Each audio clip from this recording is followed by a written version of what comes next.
السلام عليكم ورحمة الله وبركاته من قناة طقطق ومش بنسلم عليكم كل أصدقائنا وأصدقاء القناة. عاملين إيه وأخباركم؟ يا رب يكون كل اللي جرب الفسيخ عجبه، بس هنفتح عليه برضو بعد شهر. أنا النهاردة جاية أعمل لكم حاجة جديدة على طريقة بقى مش مامتي ولا على طريقة حماتي، على طريقة أختي، ربنا يبارك لي ويخليها لي يا رب.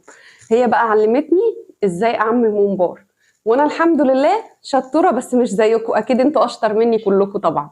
فانا يعني ايه هعمل معاكم ممبار بطريقه سهله وخفيفه خالص عليكم كلكم، ويا رب تعجب كل اللي يعملوه.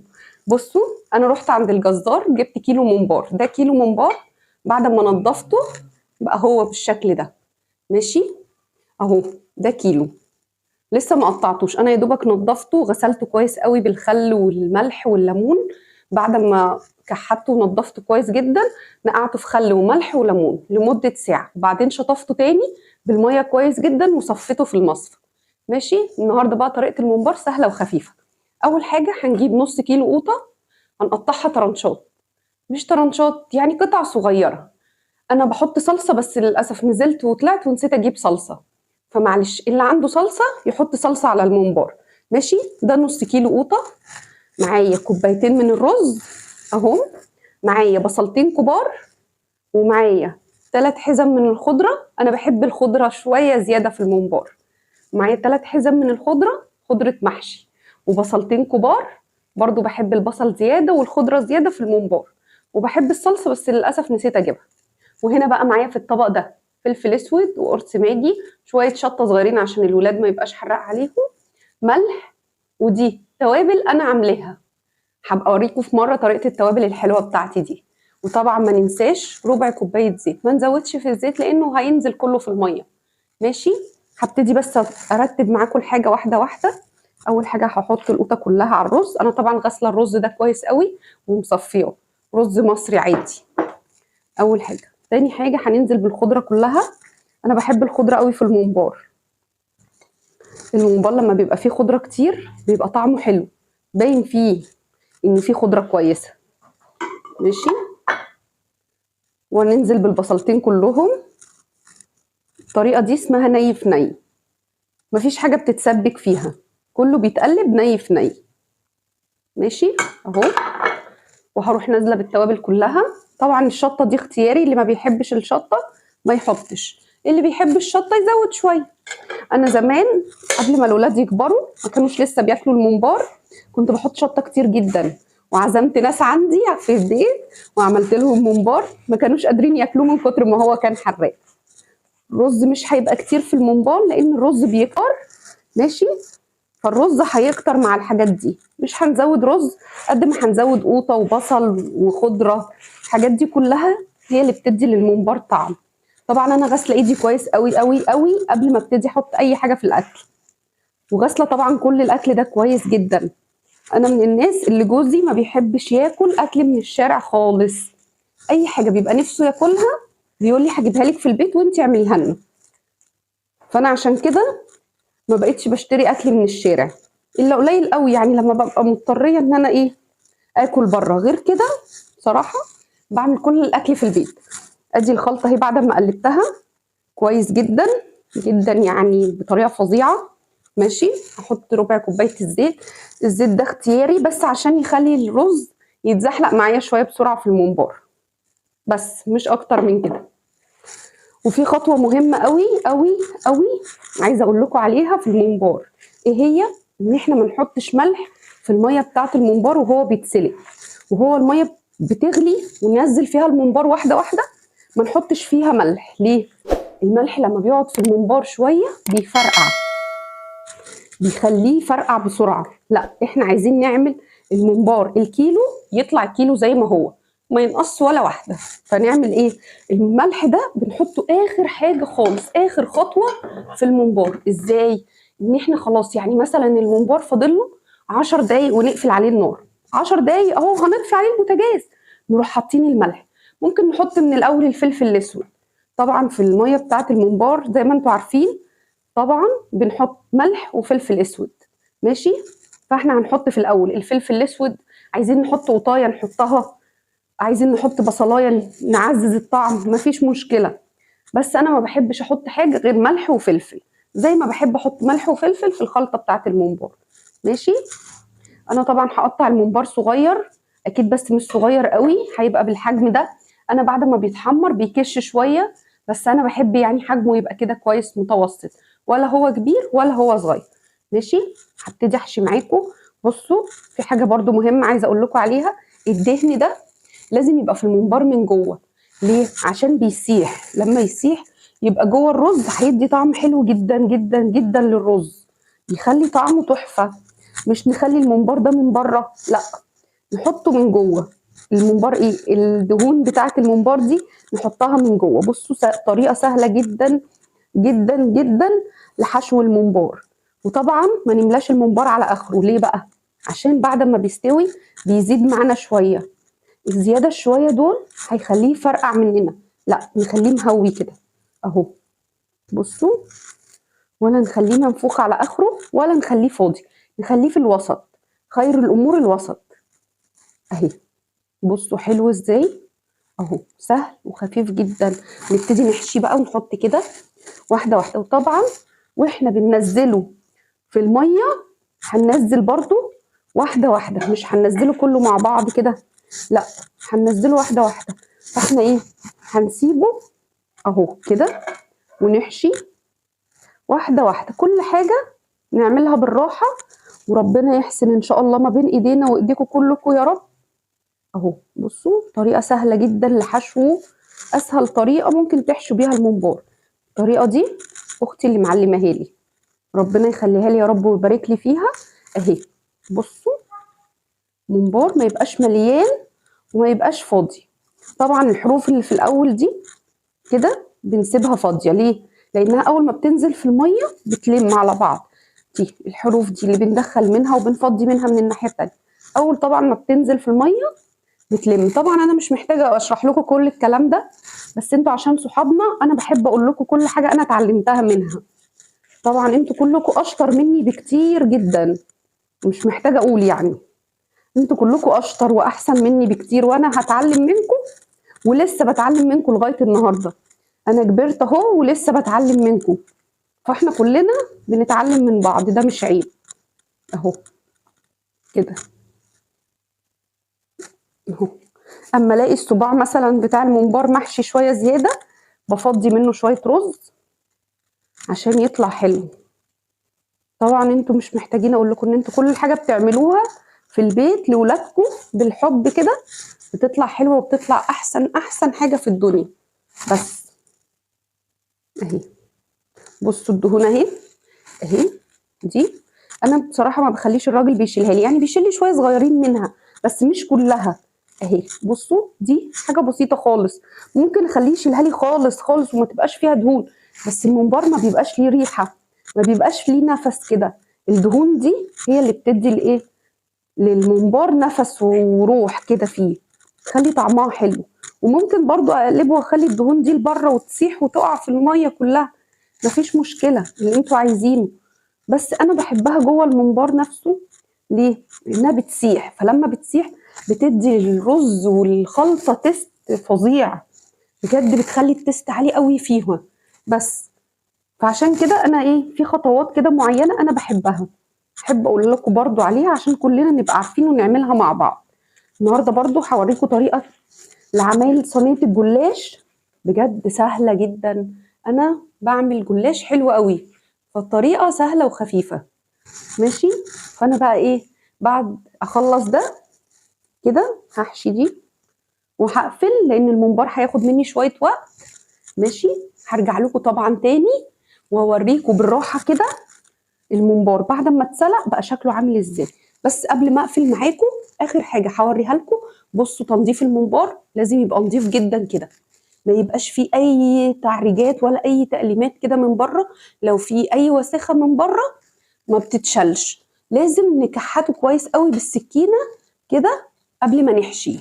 بس وانا طبعا هقفل معاكم دلوقتي، هخلص الممبار كله وارجع لكم تاني في الجزء التاني واوريكم الممبار بعد ما اتسلق بقى شكله عامل ازاي.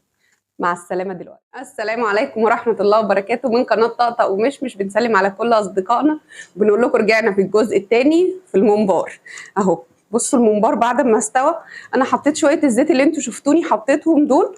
بصوا اللمعه اللي في الممبار من بره، مكان ما الدهون بتاعته ساحت خالص. بصوا، بصوا الشوكه داخله فيه على طول ازاي اهي. بصوا خلاص كده الممبار مستوي مهري، مش بس مستوي، هو بس سخن، انا مش عارفه اقطعه من سخونيته.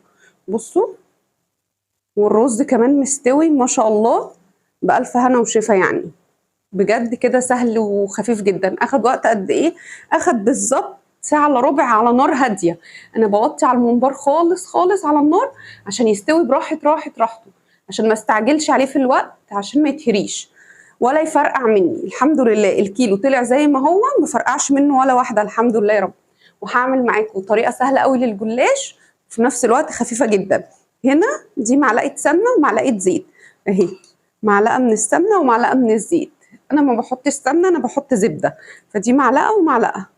بس هحط كده ايه حاجات بسيطة خالص في الصينية من تحت عشان ما تلزقش معانا كده. دي اهم حاجة تحطي في الصينية من تحت كده عشان ما تلزقش معاكي. ودي لفة جلاش نوعها حلو قوي، انا جايباها نوعها كويس، بس مش عايزة اقول على اسمها عشان ما بقاش بعمل اعلان للجلاش. بس اكيد كل واحد فينا عنده يعني لفة جلاش معينة بيرتاح في التعامل معاها. انا اللفة اللي انا جايباها دي صراحة كويسة، مجرباها كذا مرة، النوع ده كويس اهي كده. كده انا ما بحطش سمنة وزيت كتير في الجلاش، بستكفى بس ان اللحمة اللي اتعصجت دي، انا معصجة اللحمة ازاي؟ معصجة اللحمة بمعلقة زبدة، وحاطة بصلاية اتشوحت شوية، وبعدين نزلت عليها باللحمة، وبعدين نزلت عليها بالتوابل بتاعتي اللي هي قرص ماجي وشوية فلفل وشوية ملح وسنة قرفة صغيرة خالص، لأني بحب القرفة في اللحمة أو في الفراخ بتديهم تست حلو. ماشي، سنة صغيرة خالص من القرفة مش كتير. وهنا برضو الزيت والزبدة كده، يعني حاجات تلحيس كده خفيفة خالص في الرقات، عشان بس ايه تدي بس تست وتبقى خفيفة في نفس الوقت. ماشي، وفي نفس الوقت وانا بحط كده برضو بكمل لكم هنا جوزة الطيب في اللحمة. حطيت طبعا شوية بشر جوزة الطيب، بجيب جوزة الطيب وابشر شوية واحطها اهي كده. ماشي اهو كده الورقات كده، احط ورقتين يعني بحط يعتبر 4 ورقات، وبعدين احط سمنة وزبدة، وبعدين ارجع احط 4 ورقات تاني كده اهو. وانا بطبق لجوه ما بطبقش على بره، طبق كل الورقات على جوه، كل الجلاش يتطبق لجوه ايه. انا دايما بحب لما بعمل ممبار بحب اعمل جنبه جلاش، تبقى حاجه خفيفه فته كده، عشان الولاد لما بيبقى في ممبار في البيت ما بياكلوش اي حاجه غير الممبار، اصلا نفسهم ما بتروحش لشيء غير الممبار. اهي اللحمه اهي متعصجه متعصجه كويس جدا كمان اهي، وريحتها تحفه. القرفه وجوزة الطيب والفلفل الاسود وال7 بهارات مدينها ريحه حلوه قوي قوي قوي، فعلا حلوه جدا، يعني ريحتها تتاكل حاف اهي. طبعا الجلاش مش هنكتر فيه اللحمه عشان ما تقعش من الجوانب. انا بقى عندي طريقه حلوه لعمايل الجلاش وبحب دايما اعملها بيها، اللي هي ايه؟ اللي هي انا وانا بعمل الجلاش بدخله الفرن يعني بالظبط 3 دقايق. اول ما الاقي الورق بتاع الجلاش ابتدى يقوص كده شويه، بروح مخرجاها وحط عليها البضايه وكوبايه اللبن. الجلاش بيطلع مورق جدا، حرفيا بيطلع مورق، مش كده وخلاص، مش الطبقات لازقه في بعض، لا لا خالص، الطبقات بتبقى مورقه ويعني كده ايه، طعمها وشكلها كمان بيبقوا حلوين قوي قوي قوي. انتوا طبعا عارفين ان اهم حاجه في الاكل قبل الطعم طبعا الشكل، انك تكون عامل حاجه شكلها حلو، يعني دي اهم حاجه، ان تكون الحاجه شكلها حلو اهي. بصوا كده انا ما حطيتش لحمه كتير عشان برضو ايه ما تخرجش من الجلاش، وفي نفس الوقت تبقى كويسه، يعني حجمها كويس في الايه، في لفه الجلاش. لفه الجلاش دي كويسه ونوعها حلو وحجمها كمان كويس اهي.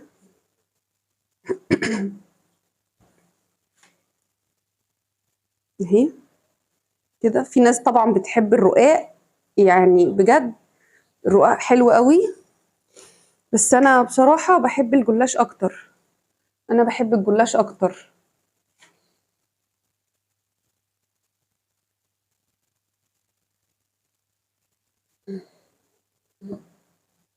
اهي كده ورقتين، وحطيت تاني سمنة وزبدة اهي، وورقتين تاني وهحط سمنة وزبدة تاني عشان تبقى ايه باينة، ما تبقاش كتير. يعني انا اصلا بستكفى ان اللحمة دايما الجزار بيديها لي تبقى يعني فيها نسبة دهون، فبستكفى بنسبة الدهون اللي في اللحمة، مش مستاهلة ان انا احط كمان زبدة وسمنة وزيت هتبقى تقيلة قوي في الاكل. هي حلاوتها ان هي الحاجة تبقى خفيفة، تاكلوا الحاجة بألف هنا وشفا كده، تبقى خفيفة عليكم، تحسوا ان انتوا مبسوطين باللي انتوا بتاكلوه. حاجة تبقى خفيفة كده وطعمها خفيف، هتبقى حلوة، مش بتقل الحاجة. والله والله ما بتقلها ولا بكترها، ان الحاجة تكون حلوة. بصوا فاضل دي هحطها على الوش، بس هحط بس معلقة السمنة والزيت دي اخر واحدة اهي كده كده.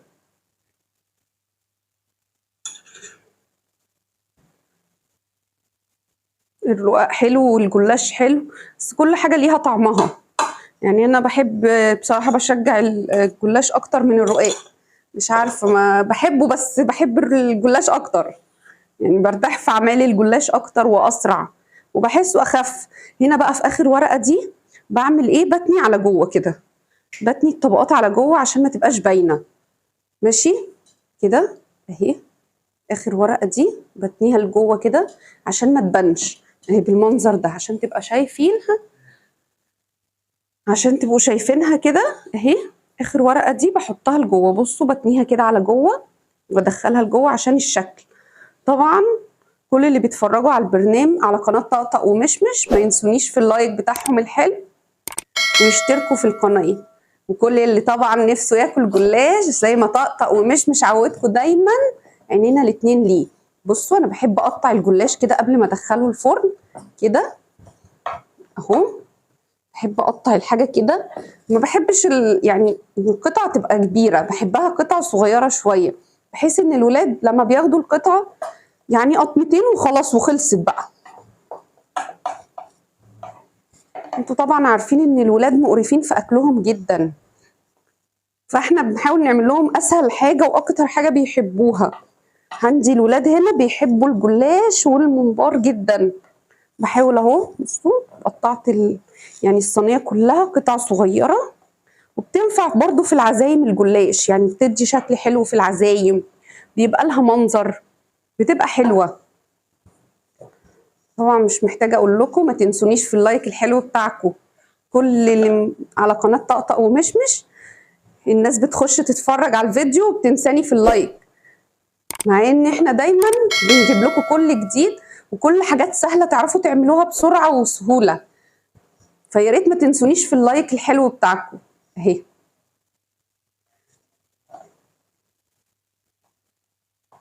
طبعا لو سبتوني ارغي هرغي لبكره، انا يعني ما ببطلش رغي اهي. بصوا سهله ازاي وخفيفه جدا. حرفيا الجلاش ده من اسهل واخف الاكلات اللي انا بحب اعملها كده، لما ببقى قاعده ومش عارفه اعمل اكل ايه، واقعد افكر طب هنتغدى ايه، طب هناكل ايه، الولاد يختاروا حاجه وانا اختار حاجه، في الاخر اروح قايله لهم طب خلاص بصوا هنعمل صينيه جلاش. يعني سهله وخفيفه جدا جدا جدا. حرفيا اسهل حاجه في الدنيا انك تعملي صينيه جلاش اهي. وليها كذا طريقه، يعني انا كمان دي كده عاملاها باللحمه، بعملها بالجبنه بتبقى خطيره جدا. بحط جبنه موتزاريلا وجبنه رومي وشيدر وكل الجبن وزيتون وفلفل، فلفل الوان. حرفيا بتبقى جميله جدا. عايزه اقول لكم حاجه بقى، ان الفلفل الالوان ده مفيد مفيد مفيد جدا جدا جدا ليكم كلكم. يعني ضروري ان كل الناس تاكل فلفل الوان، حتى لو هتحطه في سلطه، حتى لو هتضربه في الخلاط وتشربه كده عصير. بجد الفلفل الالوان ده بيفرق جامد. بصوا ادي لفه الجلاشه اهي خلصت الحمد لله. شفتوا ما خدتش ثواني في ايدينا اهي وقطعتها كلها طبعا. هدخلها الفرن كده بالظبط 5 دقايق وانا واقفه قدام الفرن. اول ما ابتدي احس ان الجلاش ابتدى يلم على بعضه شويه، هروح مخرجاها وسقيها بكوبايه لبن كبيره وبضايه. وطبعا على البضايه واللبن ده سنه فلفل اسود وسنه ملح وبس كده وخلاص. وبعد 10 دقايق من ان انا حطيت عليها اللبن والبيض، طبعا الفرن بيكون سخن، بعد 10 دقايق من اللبن والبيض اللي بيخشوا عليها بنطفي الفرن وخلاص كده هي تكون خلصت. ما بنغطيهاش عشان ما تبقاش طريه، الجلاش حلو ان هو بيبقى بيقرمش، فطبعا مش محتاجين ان احنا نغطيها وبس كده. يلا ما تنسونيش في اللايك، مع السلامه.